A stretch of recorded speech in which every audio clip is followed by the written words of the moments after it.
땅에서 올라온 다른 짐승과 666이라는 제목으로 말씀해 드리겠습니다. 요한계시록은 소아시아의 7 교회에 대한 편지에 이어서 대부분이 인류 역사의 종말에 있을 대환란과 예수 그리스도의 재림과 최후의 심판에 관하여 다루고 있으며, 끝부분은 새하늘과 새 땅 새 예루살렘에 관하여 기록되어 있습니다. 이는 사도 요한이 밤모습에 유배되어 있을 때 우리 주 예수 그리스도께서 보여주는 환상과 계시입니다. 이 환상과 계시가 기록된 성경에는 비유와 상징이 많이 기록되어 있습니다.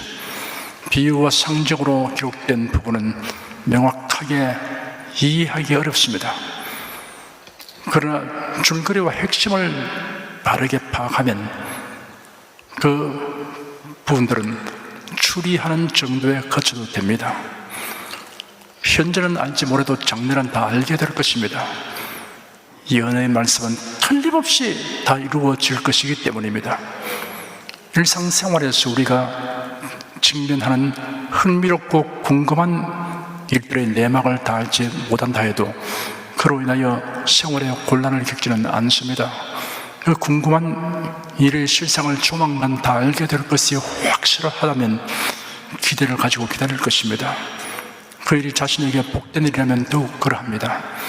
하나님께서 요한계시록을 이토록 많은 비유와 상징으로 기록하게 하신 이유도 그러한 것입니다. 만일 우리가 지금 낱낱이 다 이해하지 않으면 안 될 일이라면 결코 이런 식으로 기록하게 하지 않았을 것입니다. 멀리 있어서 모호한 물체가 가까이 다가올수록 점점 선명하게 보이듯이 우리 주님의 재림이 가까워질수록 난해한 상징들의 윤곽이 더 뚜렷해지고 있어서 우리는 지난 세대들보다 더 실제 근접한 이해와 설명을 할 수 있게 되었습니다. 이전에는 그 비유와 상징에 관련된 사물들이 존재하지 않았거나 현재하지 않았는데 날이 갈수록 급속도로 그 실체가 드러나고 있습니다. 그러므로 지나치게 혹은 못 미치게 생각한 부분들은 겸손히 수정하고 보완하면서 요한계시록을 계속 상고해 나가야 할 것입니다. 요한계시록 강의 설교를 듣는 여러분들이 하나님의 은혜로 말미암아 예수 그리스도를 믿음으로 구원을 얻는 복음 진리에 굳게 서고 성도의 부활과 휴거와 주님의 재림을 간절히 고대하며 대환란 심판 후에 도래할 할 새하늘 새 땅 새 예루살렘을 사모함이 더욱 간절하게 된다면 더 바랄 것이 없습니다. 11절에 내가 보매 또 다른 짐승이 땅에서 올라오니 새끼 양같이 두 뿔이 있고 용처럼 말하더라 하였습니다. 지난주에 살펴본 1절에서 10절까지는 바다에서 올라온 짐승에 관한 것이었습니다. 이 짐승은 하나님을 모독하고 대적하며 하나님의 선민을 박해한 역사상의 대제국들과 그 통치자들을 묘사하는 것이었습니다. 이런 사악한 영적 존재인 사탄의 하수인 역할을 하였습니다. 그리고 이런 나라들을 계승하고 집대성한 것 같은 적그리스도와 그의 나라가 등장하여 활동하는 것을 살펴보았습니다. 적그리스도는 종말의 7년 환란 기간의 후 3년 반 동안에 성도들을 극심하게 핍박할 것입니다. 11절 이하에서는 땅에서 올라온 다른 짐승이 성도들을 미혹하고 타락하게 하고 박해하는 행위가 기록되었습니다. 또 다른 짐승이라고 하였습니다. 여기에 다른이라고 번역된 헬라어 안노를 자세하게 번역하면 같은 종류의 다른 짐승입니다. 그러므로 둘째 짐승은 첫째 짐승과 그 정체와 성격에 있어서 동류입니다. 다른 짐승이 땅에서 올라왔다고 하였습니다. 땅에서 올라왔다는 것은 세상에 속한 존재라는 것을 나타냅니다.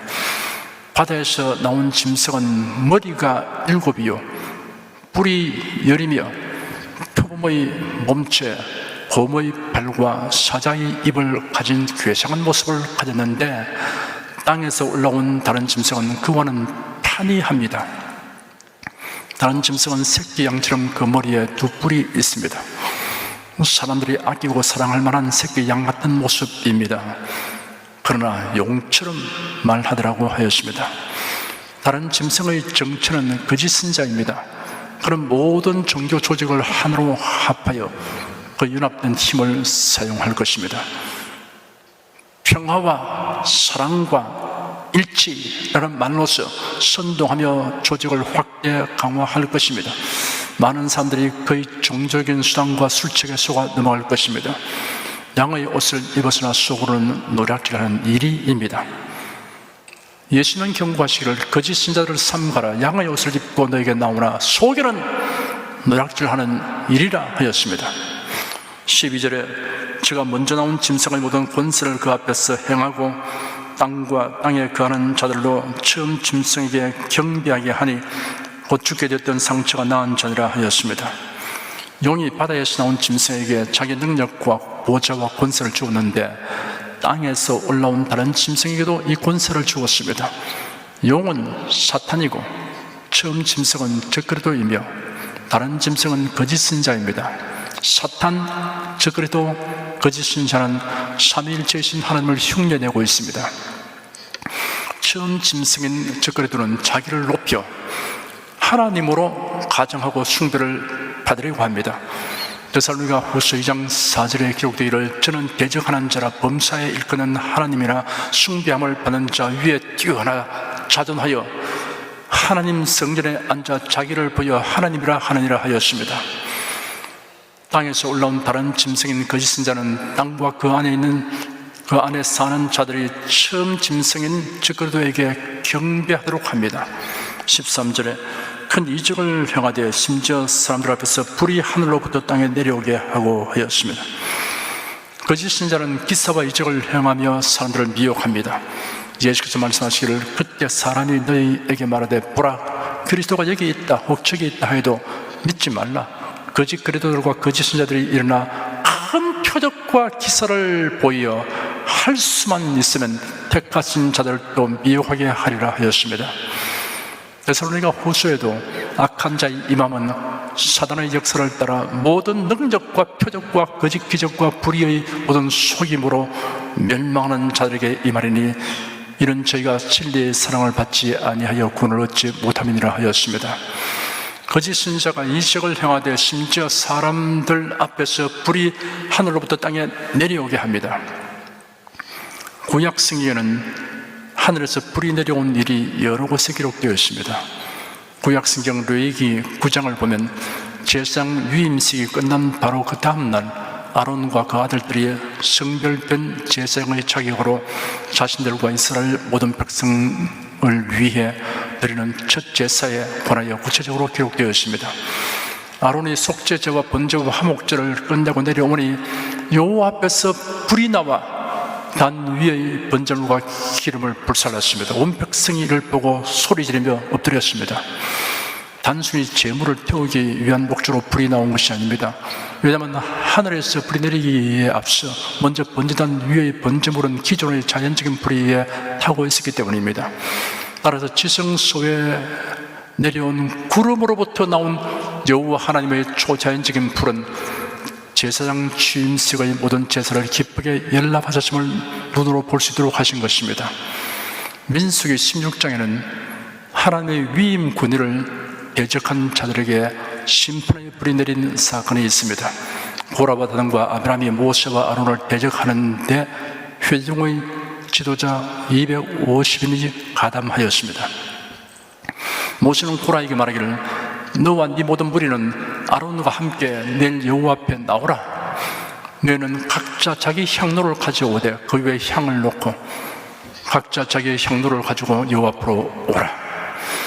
향로는 모두 250개이다. 너와 아론도 각각 자기 향로를 가지고 오라 하였습니다. 그들이 각각 자기 향로를 가져와 그 위에 불을 담고 또 그 위에 향을 넣은 후 모세와 아론과 함께 회막 입구에 섰습니다. 하나님께서는 반역의 주동자만을 우승 징계로 결정하셨습니다. 하나님의 심판하시는 불이 나와서 성막 문 앞에서 분향하던 250명을 태워버렸습니다. 열왕기하 1장에는 이스라엘의 왕 아하시아가 다락 난간에서 추락하여 타박상과 골절상을 입었는데 합병증이 생겨 위중한 상태에 이르게 되었습니다. 왕이 사신들을 보내어 블레셋의 한 성읍인 에그론의 신 바알세곱에게 이 병이 낫겠는가라고 물어보게 하였습니다. 하나님께서 선지자 엘리야에게 지시하시기를, 길에서 아하시아 왕의 사신들을 만나 이스라엘에 하나님이 없어서 너희가 에그론의 신 바알세곱에게 물으러 가느냐? 그러므로 아하시아가 침상에서 내려오지 못하고 반드시 죽으리라 라고 통지하게 하셨습니다. 왕이 보낸 사신들이 에그론에 갔다 오기는 너무 일찍 돌아오니 그들이 보고하기 전에 왕이 먼저 너희는 어찌하여 돌아왔느냐고 질문했습니다. 왕의 신하들은 그들이 도중에서 만난 사람이 자신들의 정체와 어떤 목적으로 가고 있는가를 환히 알고서 말하기를 왕에게 돌아가서 반드시 죽을 것이라고 통지하라 하셨다고 말했습니다. 아하시아 왕은 자기에게 하나님의 징벌을 선포한 사람이 누구인가를 알아버리고 그 인상착의를 물었습니다. 신하들이 대하기를 털이 많고 허리에 가죽띠를 띄었습니다 하였습니다. 아하시아 왕이 듣고 즉시 그가 엘리야 선지자라고 단정했습니다. 아하시아 왕은 엘리야를 체포하려고 50부장과 그 군사들을 보내었습니다. 엘리야를 체포하는 것이 간단하지 않으리라고 예상하여 이처럼 많은 군사를 보낸 것입니다. 엘리야는 아하시아 왕이 자기를 체포하려고 할 것을 예상한 듯 산꼭대기로 올라가 있었습니다. 체포하러 산으로 올라온 자들에게 엘리야가 말하기를 내가 만일 하나님의 사람이라면 하늘에서 불이 내려와 너와 너희 부하 50명을 태워버릴 것이다 라고 선포하였습니다. 그러자 하늘에서 즉시 불이 내려와서 50부장과 50명의 부하들을 태워버렸습니다. 열왕기상 18장에는 선지자 엘리야가 갈멜산에 모이는 왕과 백성들 앞에서 바알 선지자들과 대결할 때 엘리야의 차례가 되자 하나님께 부르짖으니 엘리야가 쌓은 자단 위에 여호와의 불이 내려와서 제물을 태웠습니다. 역대상 21장에는 다윗 왕이 오르난의 가장마당에서 여호와를 위하여 제단을 세우고 번제와 화목제를 드리고 여호와께 부르짖으니 여호와께서 하늘로부터 번제단 위에 불을 내려 응답하셨습니다. 역대하 7장에는 솔로몬 왕이 모리아 산에 세워진 성전에서 제단에 제물을 드리고 기도회를 마치자 불이 하늘로부터 내려와서 제물들을 태웠습니다. 마귀는 하나님이 나타내신 이적을 모방합니다. 땅에서 올라온 짐승인 거짓 선지자가 마귀에게서 능력을 받아 큰 이적을 행하는데 심지어 사람들 앞에서 불이 하늘에서 땅으로 내려오게 하였습니다. 성도 여러분은 누가 이적을 행한다고 하여 분별 없이 흠모하거나 따르는 일이 없도록 주의해야 합니다.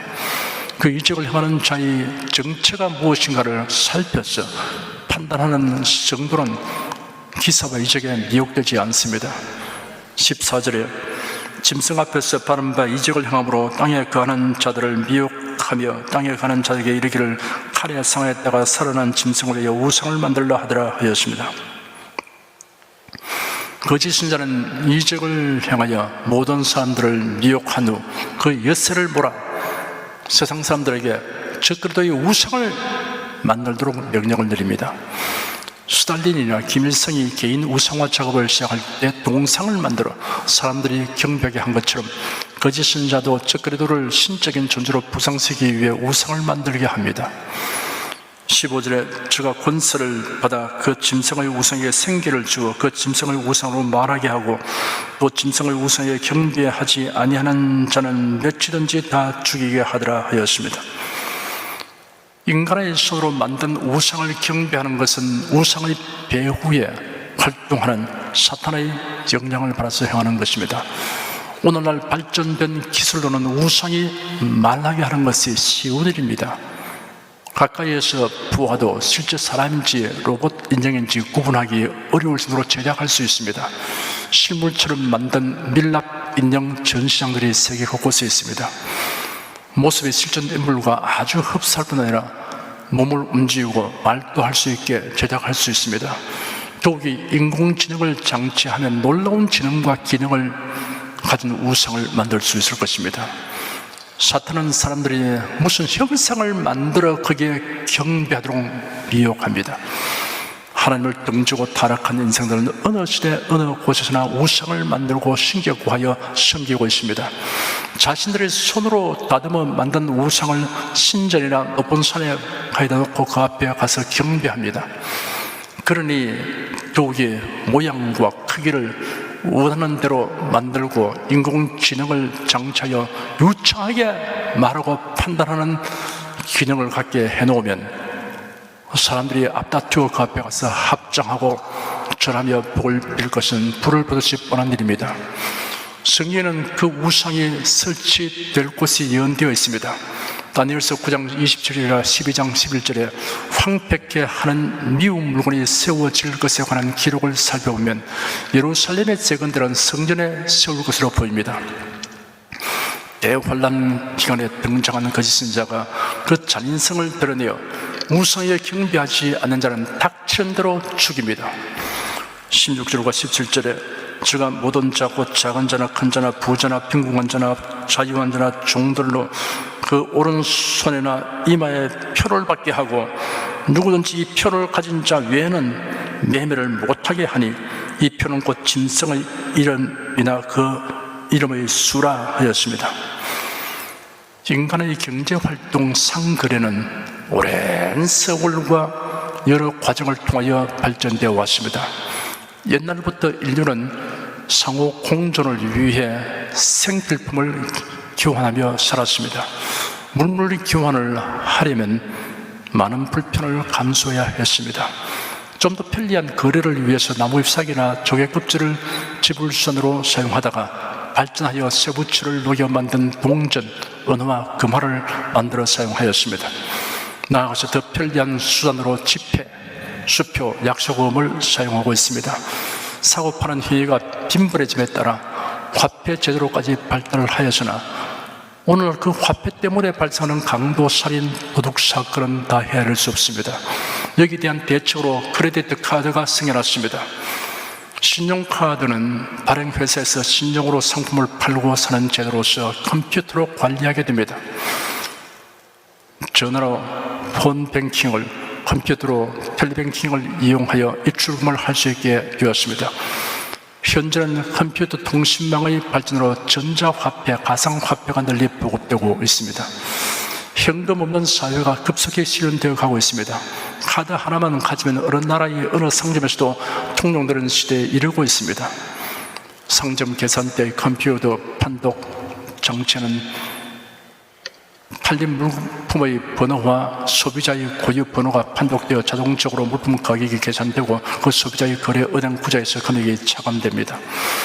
그런데 문제는 이러한 카드 역시 분실, 도난의 위험이 따릅니다. 이에 대한 해결책이 몸에 전자칩을 심거나 전자문신을 새기는 것입니다.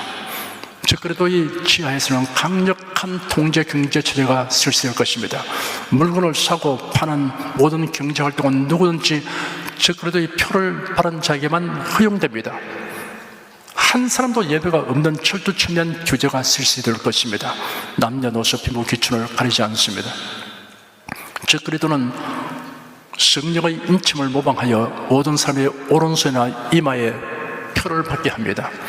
손이나 이마에 마이크로칩을 삽입하든가 레이저로 새기거나 아니면 더 발전된 어떤 방법으로 그 사람 고유의 신원뿐 아니라 위치를 확인하는 어떤 표를 받게 할 것입니다. 그 표는 적어도 이 이름이라 그 이름의 숫자입니다. 18절에 지혜가 여기 있으니 총명 있는 자는 그 짐승의 수를 세어보라. 그 수는 사람의 수니 666이니라 하였습니다. 하나님의 숫자는 7입니다. 성부, 성자, 성령, 삼위의 하나님은 모두 완전 숫자 7입니다. 6은 하나님의 숫자 7에서 1이 모자라는 숫자로서 사람의 숫자입니다. 666은 사람의 숫자이며 여러 가지 뜻이 있습니다. 마귀가 성삼위일체이신 하나님을 모방하여 적그리스도와 거짓 신들을 세워 활동하는 것을 나타내고 있습니다. 용어의 수도 6, 적그리스도의 수도 6, 거짓 자의 수도 6으로서 악의 삼위일체입니다. 알파벳을 수치로 계산하여 666을 해석해 보려는 사람들이 있습니다. 케플러 박사는 A = 100, B = 101, C = 102, D = 103 이런 식으로 대입하여 이름을 숫자로 풀이하였습니다. 이런 방법으로 바벨탑을 쌓은 니무롯의 철자를 숫자로 환산하면 666이 됩니다. 교회를 극심하게 박해한 로마의 네로 황제를 히브리어로 음력하여 그 철자들을 숫자로 계산하면 666이 됩니다. 히틀러의 철자를 숫자로 환산하면 H107, I108, T119, L111, E104, R117이 되어 숫자의 합계가 666입니다. 흥미로운 숫자 계산입니다. 여기에 언급된 사람들이 역사의 종말에 세계를 지배할 적그리스도는 아니지만 모형과 그림자로 간주될 수 있습니다. 성경에는 복합적인 의미를 가진 지언들이 많이 있습니다. 우리 사회의 모든 분야에서 현재도 그러하지만 날이 갈수록 또 필수적인 도구로 손꼽히는 것이 컴퓨터입니다. 70년 동안에 상상에 따를 수 없을 만큼 발전되어 이제는 컴퓨터 없이는 어떤 업무든 원활하게 수행할 수 없게 되었습니다. 컴퓨터는 대량의 정보 수집과 저장과 활용을 용이하게 하므로 세계 정부와 적그리스도의 통치를 가능케 하는 도구가 되었습니다. 이를 생각하면서 컴퓨터라는 낱말을 숫자로 환산한 분들이 있습니다. 컴퓨터라는 낱말의 알파벳을 A는 1, B는 2, C는 3 이런 방법으로 하되 각각의 수에 모두 인간의 수 6을 곱하면 C 18, O 90, M 78, P 96, U 126, T 120, E 30, R 108이 되므로 합산하면 666이 됩니다.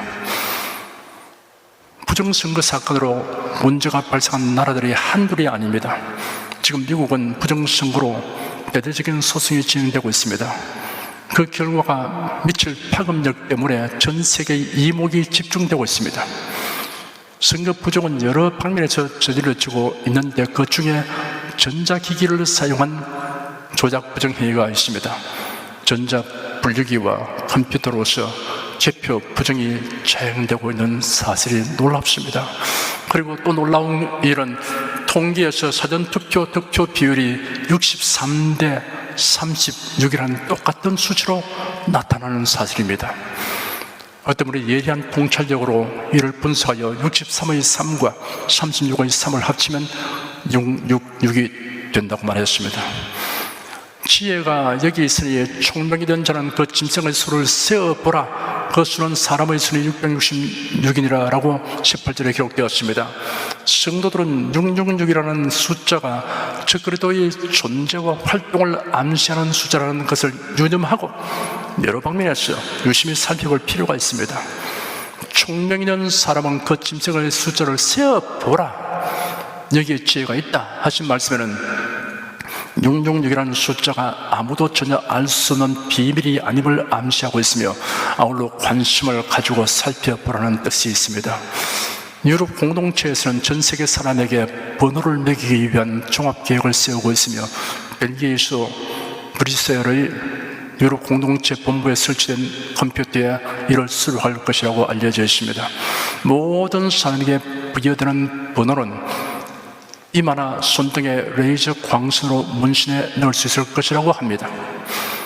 기술적인 방법으로는 번호를 새길 특수 물질을 체내에 주사하면 피부 밑에서 부드럽게 퍼지고 반쯤 굳어져 영구적인 피막을 형성하게 되는데 그 위에 레이저 광선총으로 그 사람의 번호를 쓰게 되는 방법입니다.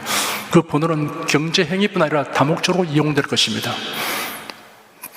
바코드, QR코드, 체크카드, 신용카드, 전자화폐, 컴퓨터, 휴대폰, 감시 카메라, 감시 정찰 위성, 드론, 666 짐승의 표 등 첨단 기기와 기술로서 모든 사람의 활동을 감시하고 통제할 수 있는 상황이 오늘의 현실입니다. 적그리스도가 통치할 세계 정부를 만들기 위한 작업이 어떤 조직들에 의하여 지속적으로 추진되고 있을 것입니다. 이를 지지하고 협력할 사람을 각국의 통치자가 되게 하는 작업을 할 것이 분명합니다. 그 작업은 세 방면에서 진행할 것입니다. 하나는 대중에게 영향력이 있는 인사들과 자신들의 뜻을 따르게 할 자들을 매수하는 일입니다. 큰 이득을 제공하거나 혹은 위협 등 각가지 수단 방법을 사용할 것입니다. 또 하나는 언론을 장악하는 일입니다. 타락한 언론은 거짓 정보로 여론을 조작하고 대중을 선동할 것입니다. 대중을 세뇌하는 일을 할 것입니다. 그리고 조작된 부정선거입니다. 투표란 집단적인 쇼가 될 뿐이고 개표를 주관하는 자들이 마음대로 조작할 것입니다. 투표권자가 선량한 지도자를 선출할 수 없기 때문에 선거는 의미가 없어집니다. 부정선거로 권력을 잡은 악한 통치자와 정부는 법과 제도를 바꾸고 개인의 자유를 통제하고 유린합니다. 각 나라에서 유권자들이 대우각성하여 부정선거에 대항하고 바로잡지 않으면 빼앗긴 자유회복은 날이 갈수록 가망이 없게 될 것입니다. 바울서는 성령의 감동하심을 입어 기록하기를 형제들아 때와 시기에 관하여는 너희가 쓸 것이 없으면 주의 날이 밤에 도적같이 이를 줄을 너희 자신이 자세히 알미라. 저희가 평안하다 안전하다 할 그때 잉표된 여자에게 해상 고통이 이름과 같이 멸망의 호련이 저에게 이르리니 결단코 피하지 못하리라 하였습니다. 그리고 이어서 말하기를 형제들아 너희는 어둠에 있지 아니하며 그 날이 도적같이 너에게 임하지 못하리니 너희는 다 빛의 아들이요 낮의 아들이라. 우리가 밤이나 어둠에 속하지 아니하나니 그러므로 우리는 다른 이들과 같이 자지 말고 오직 기어 근신할지라 하였습니다. 주의 날이 밤에 도적같이 오지만 다만 끼어 근신하는 성도에게는 그날이 도적같이 임하지 아니하리라 하였습니다. 그날이 도적같이 임하지 아니하리라 하였습니다. 감사합니다. 할렐루야. 강물의 유속이 빨라지고 큰 물이 쏟아져 내리는 크고 요란한 소리가 들리면 폭포에 접근하고 있다는 것을 감지할 수 있습니다. 이처럼 세상에 일어나는 급속하고 현저한 변화가 교회의 휴고와 대환란이 임박하고 있음을 알려주고 있습니다. 오직 근전한 성도들은 뚜렷하게 이를 감지할 수 있습니다. 형제들아 너희는 어둠에 있지 아니하므로 그날이 도적같이 너에게 임하지 못하리니 너희는 다 빛의 아들이요 낮의 아들이라 하신 말씀은 저와 성도 여러분 모두를 향하신 주님의 말씀입니다. 확실하게 믿으시면 아멘으로 화답하십시오. 기도하겠습니다.